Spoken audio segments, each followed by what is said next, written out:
तो हम पहुंचे हैं बांसुरी नगरी पीलीभीत में। लोकसभा चुनाव 2024 में क्या कुछ खास मुद्दे हैं यहाँ पर, आम जनता क्या कुछ सोचती है चुनाव के मुद्दे को लेकर, क्या कुछ है उसकी राय, हम जानेंगे पीलीभीत के लोगों से। लेकिन सबसे पहले देख लेते हैं पीलीभीत पर ये खास रिपोर्ट।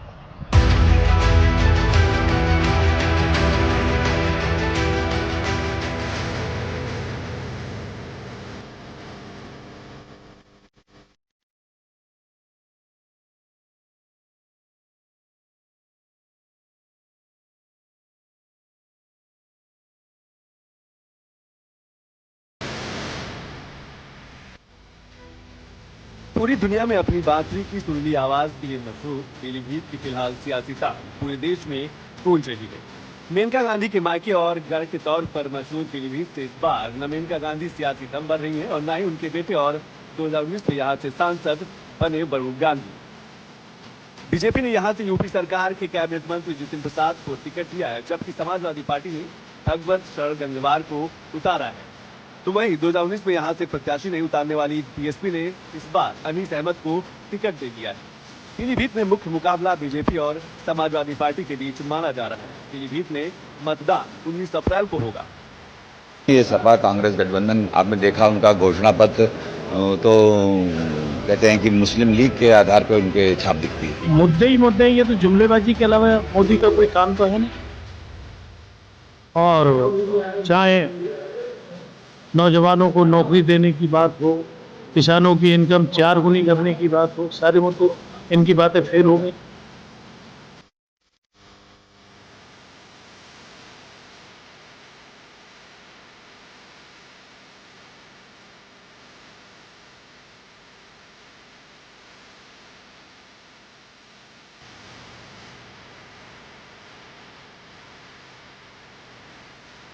सियासी दुनिया में अभी तक पीलीभीत से मेनका या वरुण गांधी का ही नाम जुड़ता था। मेनका गांधी यहाँ से 6 बार सांसद भी रही और गांधी परिवार छोड़ने के बाद उन्होंने पीलीभीत को ही अपनी सियासी जमीन बनाया।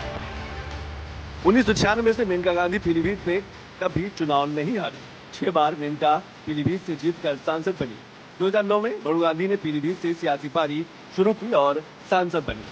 2 बार वरुण गांधी पीलीभीत से जीतकर सांसद बने।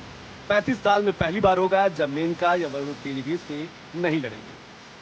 पीलीभीत को बीजेपी का गढ़ माना जाता रहा है। पिछले 20 साल से बीजेपी यहाँ से लोकसभा चुनाव नहीं आ रही है। जातिगत समीकरण की बात करें तो पीलीभीत में मुस्लिम आबादी के साथ साथ लोध जाति की आबादी ज्यादा है। पीलीभीत की आबादी करीब 20 लाख है, जिसमें 25% मुस्लिम आबादी है, जबकि एससी मतदाता करीब 16% है। वहीं पिछले चुनाव की बात करें तो बीजेपी को करीब 60% वोट मिले और समाजवादी पार्टी को करीब 38%। बीएसपी ने 2019 में पीलीभीत से अपना उम्मीदवार नहीं उतारा था। जिस पीलीभीत में मेनका या वरुण की जीत पक्की मानी जाती थी, अब वहां बीजेपी ने जितिन प्रसाद को टिकट दिया है, जिनको लेकर समाजवादी पार्टी बाहरी होने का आरोप लगा रही है। जबकि जितिन प्रसाद का कहना है कि उनकी पीलीभीत में जमीनें भी हैं और जड़ें भी। अब देखना यह है कि क्या पीलीभीत में कमल खिलता है या साइकिल चलती है, तय मतदाताओं को करना है। तो हम मौजूद हैं पीलीभीत में। इस लोकसभा चुनाव में क्या कुछ खास मुद्दे हैं, पीलीभीत की जनता क्या कुछ सोचती है, हम जानेंगे उससे। क्या कुछ सोचती है वो राष्ट्रीय मुद्दों को लेकर, सुरक्षा को लेकर, विकास को लेकर, आम लोगों को लेकर, क्या कुछ खास मुद्दे हैं आपके? जनता पिछले 10 साल से लगातार झूठे वादों का, जुमलों का इंतजार करते करते थक गई। अब की बार 400 पार का नारा आखिर मोदी जी ने किस आधार पे दिया है, ये समझ से परे है। ना तो रोजगार है यहाँ पर, ना ही स्वास्थ्य व्यवस्थाएं हैं, ना किसी प्रकार की और व्यवस्था है। और आज देश के अंदर जो चर्चा का विषय बना हुआ है कि न खाऊंगा और न खाने दूंगा, न खाऊंगा और न खाने दूंगा, और कैसे खाओगे और कैसे खाने दोगे। पीलीभीत में ये बड़ा मुद्दा रहेगा कि लंबे समय से पीलीभीत में बीजेपी जीतती आई है, लेकिन इस बार ये मुद्दा रहेगा यहाँ पर। देखिए, जीत आंकड़ों से होती है और आंकड़ों से जीत ली जा सकती है। आप देख रहे हैं देश में ईवीएम का भी मुद्दा है, बहुत सारे मुद्दे हैं, आए दिन ईवीएम भी पकड़ी गई, बहुत सारी बातें होती हैं। ये आंकड़ों के आधार पर जीत संभव है, लेकिन देश का दिल तभी जीता जा सकता है जब देश में वास्तविक काम हो, और वास्तविक काम इस देश में कहीं नहीं हुआ। पूरी 10 साल में कोई एक काम नहीं किया। पिछले 10 सालों में जितना काम हुआ उतना पिछले 60 सालों में काम नहीं हुआ। पिछले 10 सालों में अगर हम अपने जिले की बात कर लें तो पहला मेडिकल कॉलेज पीलीभीत जिले में बना। अगर हम अपने पीलीभीत जिले की बात करें तो एशिया का सबसे बड़ा खमीर का प्लांट हमारे जिले में लगा है। इससे ज्यादा काम किसी सरकार ने आज तक किया ही नहीं है। सुरक्षा का मुद्दा ले लें या देश की रक्षा का मुद्दा ले लें, राष्ट्रवाद का मुद्दा ले लें, कोई भी मुद्दा ले लें, इनके पास सिर्फ एक मुद्दा है, इन्होंने परिवारवाद के अलावा कुछ सीखा ही नहीं है। इनके पास अगर इन्होंने अभी एक समीकरण नया दिया था, पीडीए का समीकरण है परिवार डेवलपमेंट अथॉरिटी। इनके यहाँ सिर्फ मुलायम सिंह के बाद अखिलेश यादव के बाद डिम्पल यादव, रामगोपाल यादव, इसके अलावा इनकी पार्टी कुछ कर ही नहीं सकती है। और इसके अलावा अगर ये कर सकते हैं तो इसके अलावा ये तुष्टीकरण का काम कर सकते हैं। इससे ज्यादा काम पीलीभीत से लेके पूरे उत्तर प्रदेश में और उत्तर प्रदेश से लेके पूरे देश में किसी सरकार ने किया ही नहीं है। गरीबों के लिए मुफ्त राशन देने का काम किया है, श्रमिकों के लिए श्रमिक कार्ड बनाने का काम किया है, इससे ज्यादा काम।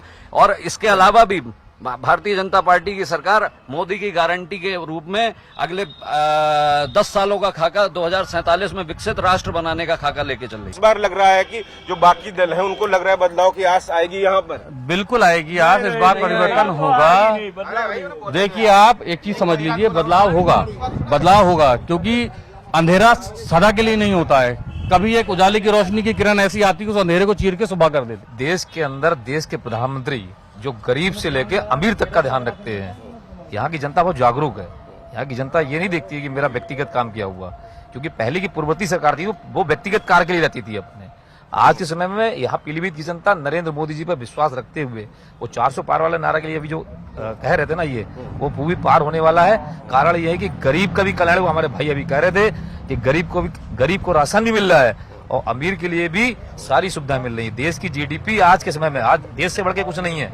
देश की जीडीपी आज कहाँ पहुंच रही है आके 2047 का जो माननीय प्रधानमंत्री ने जो नारा दिया है, वो नारा आप देखिएगा कि देश की दुनिया की सबसे बड़ी अर्थव्यवस्था बनने जा रही है 3 से 4 साल के अंदर है। पीलीभीत में 5 विधानसभाओं में लोकसभा क्षेत्र की बात करते हैं तो 4 भारतीय जनता पार्टी के पास और 1 समाजवादी पार्टी के पास है। ऐसे में बहुजन समाज पार्टी के प्रत्याशी को आप यहाँ किस तरीके से देखते हैं? भाई साहब मैं बता रहा हूँ, केवल यहाँ पर अगर चल रहा है किसी चीज को लेकर तो केवल भारतीय जनता पार्टी के अलावा कोई चक्कर में है। देखिए आप बहुजन समाज पार्टी की बात कर रहे हैं, वो तो बीजेपी की बी टीम है। अच्छा, क्योंकि उन्होंने खड़ा ही इस प्रकार से किया है, लेकिन उनको वोट नहीं मिल रहा है।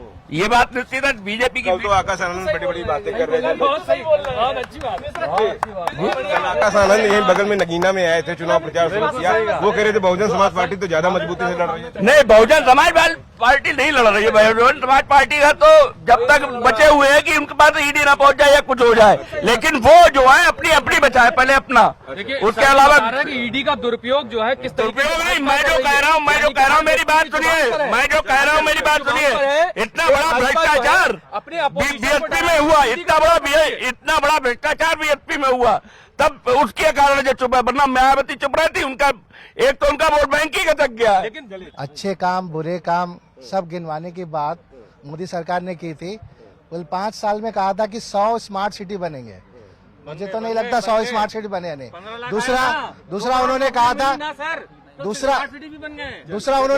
नहीं, उन्होंने जो कहा था ये मेरी बात नहीं है, ये मोदी जी की बात है। उन्होंने 100 स्मार्ट सिटी की बात की। फिर उन्होंने कहा था कि जो रुपए का दर था उनके कार्यकाल में वो माने आसमान चला गया और वो बराबर कर देने की बात की थी। फिर तीसरा बात गैस हो गया, फिर उसके बाद आपका पेट्रोल हो गया, महंगाई हो गया, बच्चों का जो रोजगार की बात थी, शिक्षा की बात थी। तो इन सभी मुद्दों पे और साथ ही साथ जो बॉन्ड का घोटाला हुआ है 8,000 करोड़ का, जनता ये जानना चाहती है आखिर कांग्रेस से सवाल पूछने जाए या बीजेपी से पूछने जाए या समाजवादी से पूछने जाए या बसपा से पूछने जाए, सब तो जनता को लूट रहे हैं।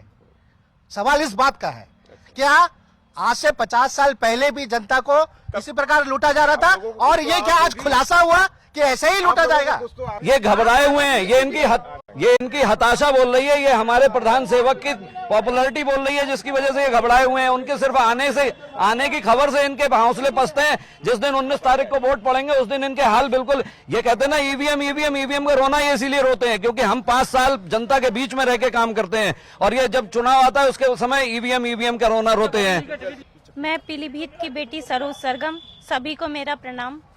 और जैसा कि आज देश सनातन की ओर बढ़ रहा है, भगवा की ओर बढ़ रहा है, तब मैं कहना चाहती हूँ, काशी नगरी सज गई, सजा अयोध्या धाम,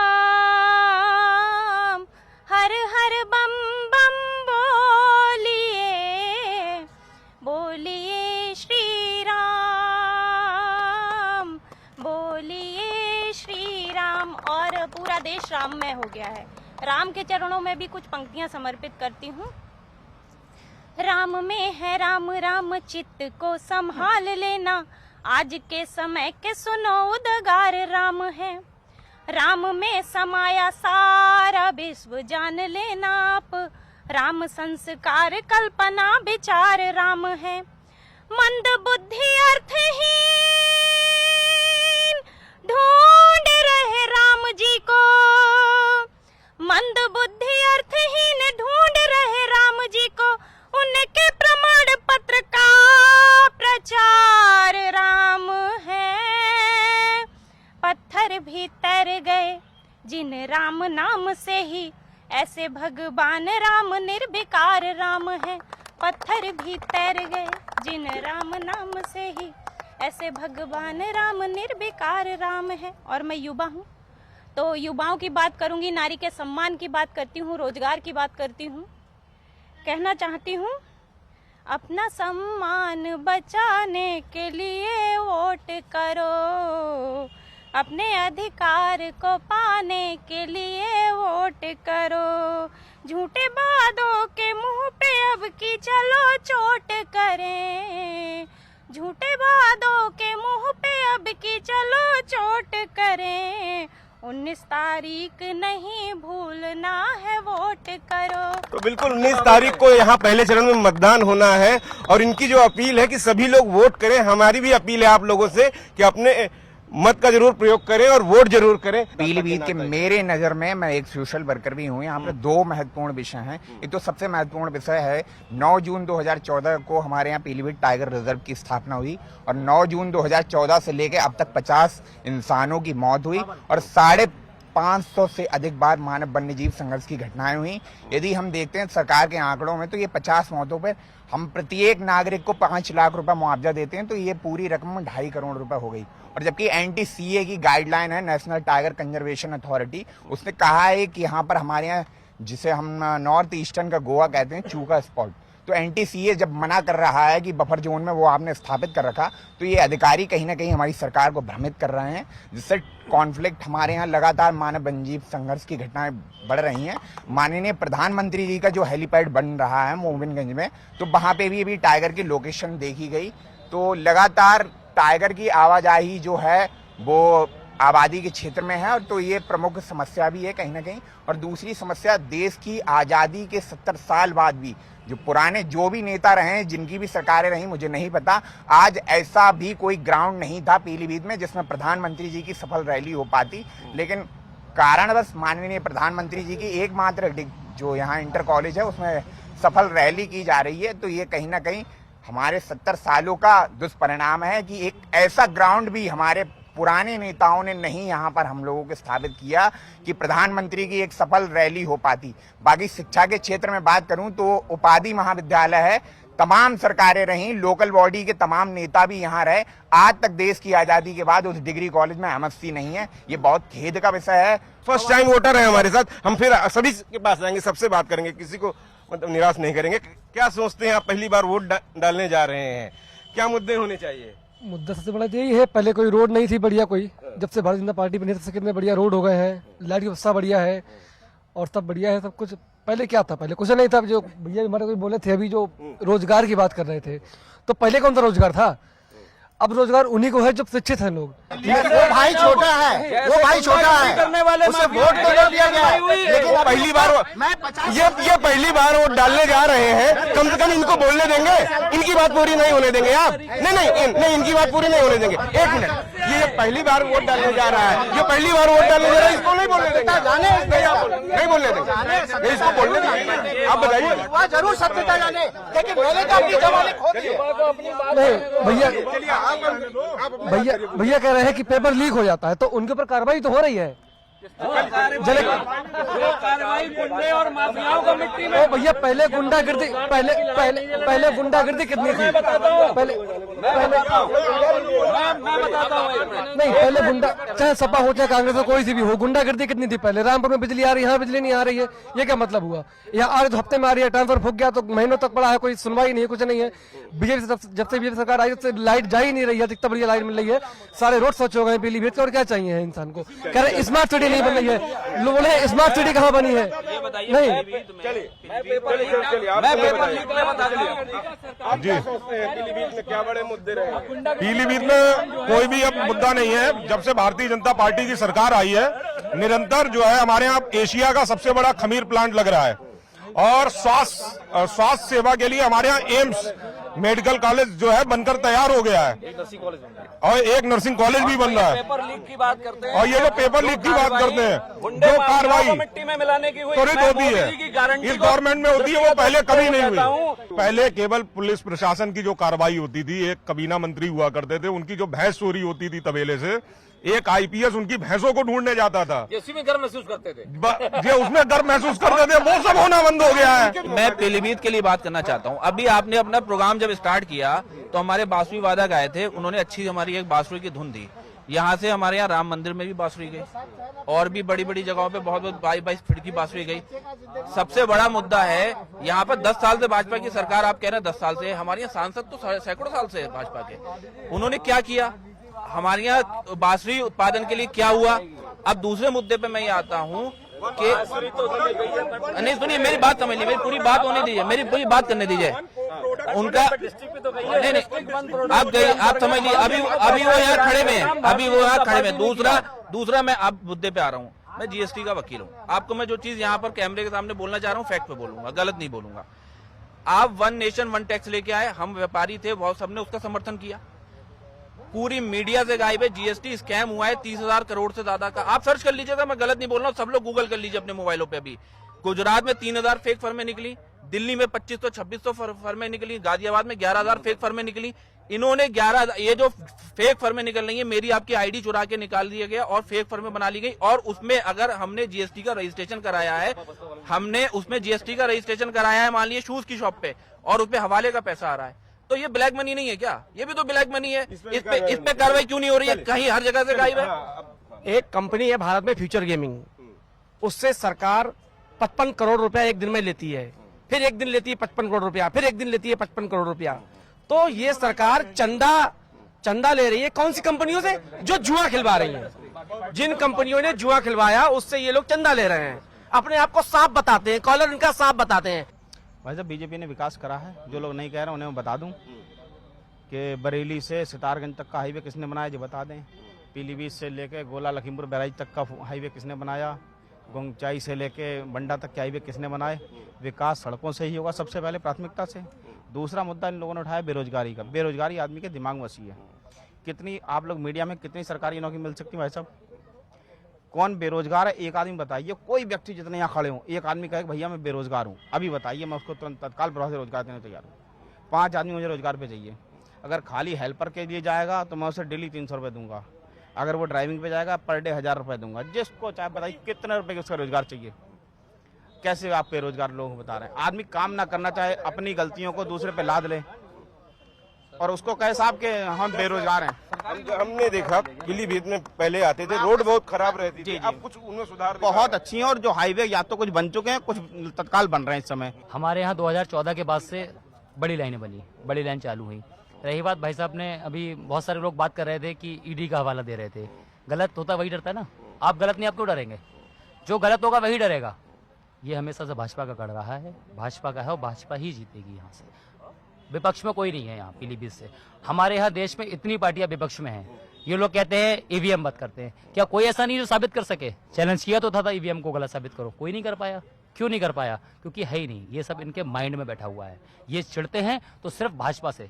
इतनी सारी विपक्षी की पार्टियां हैं जो अकेले मोदी जी के विरोध में जा रही है। सब इकट्ठा हो रहे हैं। क्यों हो रहे हैं? डर है इनको क्योंकि अब की बार पीलीभीत में भी 4 लाख पार है और सीटों भी 400 पार। चलिए कुछ लोगों से और बात करते हैं। कुछ और लोग आए हुए हैं।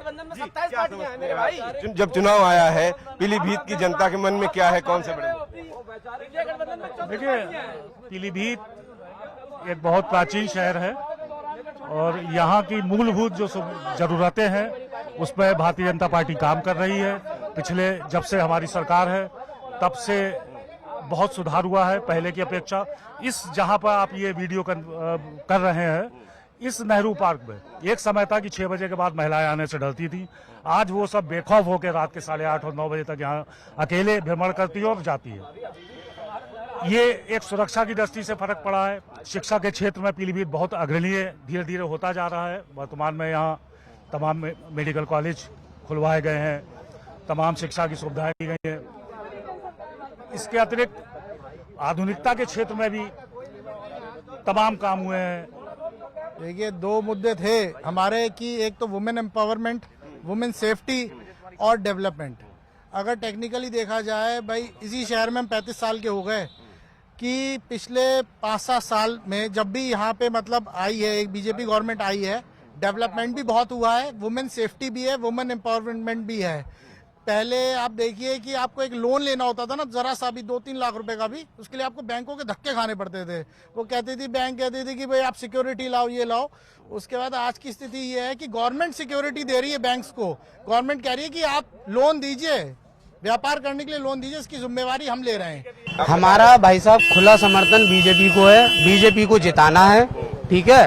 बस सिर्फ समस्या पीलीभीत की सिर्फ 2 ही है, यहाँ पे सड़कें थोड़ी सी गड़बड़ है और प्लस यहाँ पे बेरोजगारी है। बाकी सब कुछ ठीक चल रहा है और हमें कुछ नहीं चाहिए। मोदी जी जिंदाबाद। कि आम लोगों की जरूरतें पूरी होंगी, उसकी गारंटी आप लोगों को क्या लगता है? हमें भरोसा है, विश्वास है, 101%, 101% विश्वास है, वो करते हैं। सर, हमारी ये मांग है कि पीलीभीत में ना तो कोई इंडस्ट्रियल एरिया है, फैक्ट्री है, नौजवान इतना बेरोजगार घूम रहा है और जो है नौकरियां मोदी जी निकाल नहीं रहे, निकाल भी रहे हैं, पेपर लीक हो जा रहा है। सर, हमारी सरकार से यही रिक्वेस्ट है कि वो पेपर लीक रोकें और जल्द से जल्द वैकेंसियां निकालें, युवाओं का रोजगार दें, महंगाई पे लगाम लगाएं। आप अपने कागजात